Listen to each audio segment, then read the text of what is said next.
Hi, I'm Dr. Aniruddha Malpani. I'm the medical director at Malpani IVF Clinic. And I'm going to share some information with you about how to get a second opinion. The good news, of course, is that we provide a second opinion free of cost on our website at www.drmalpani.com. All you need to do is send me an email or fill out the free second opinion form. And I'm happy to give you my opinion as to what you should be doing. And you'll get a reply in 24 hours. And it'll be a well-reasoned reply. And the reason for that, of course, is not only all our years of experience and expertise, but also the fact that I have no axe to grind. It's going to be an objective opinion based on your particular medical situation. The trouble is that a lot of patients don't know what to do with this second opinion. Let me explain some of the confusion which they have. For one thing, a lot of them are very reluctant to ask for a second opinion. They feel they're being unfaithful to their doctor if they ask another doctor as to whether what their first doctor is doing is right or wrong. This creates a certain amount of conflict and tension. For one thing, their fear also is that if this new doctor, which is me, provides a second opinion which is different from what their first doctor did, or says or advises, then how do they know who's right? And most people would rather not be confused.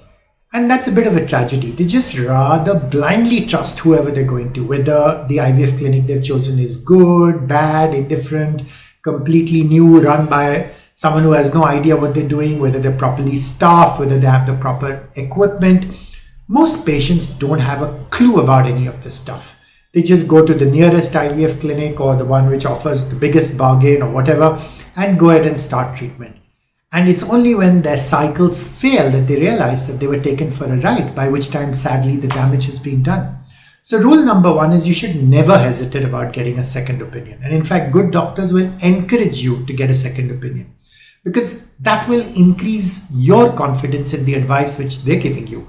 And no doctor is ever ashamed of what he's advising and why he's advising, and he's happy to share the reasons for his advice with you.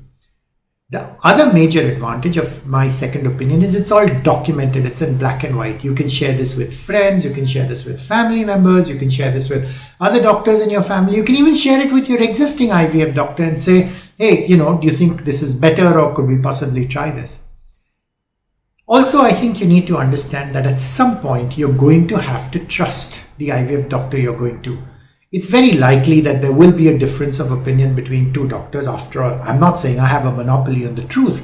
I may have one particular way of doing things, your doctor may have another, and you really can't get us to oppose each other or to get contradictory advice because that will just confuse you. You'll end up hurting yourself.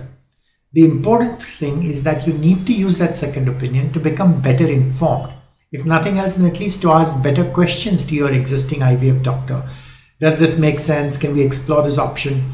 And that's the great advantage of getting a second opinion. It will give you a lot more confidence in your ability to ask the right questions and your ability to get the right answers. So if the second opinion is, hey, your doctor's doing a great job, just continue doing it, then you're fine. You know that you're on the right path. Whether or not you achieve success is something which no one can predict because the future is uncertain, but at least the process is correct. If, on the other hand, I can point out certain red flags, for example, your doctor is not sharing photos of your embryos, your doctor is not providing you enough medical detail, your doctor is not explaining what he's doing, your doctor is doing unnecessary tests, your doctor is doing unnecessary procedures, your doctor is making you waste a lot of money, your doctor is transferring too many embryos. There's a whole long list of things which bad IVF doctors do, which you need to be aware of. And I will put this down in black and white so that you can then make a well-informed decision which works well for yourself. And remember, that's the point of a second opinion. Have any questions? Please feel free to reach out to me. It's a free service. What do you have to lose? I'm Dr. Malpani and the website is www.drmalpani.com. See you there.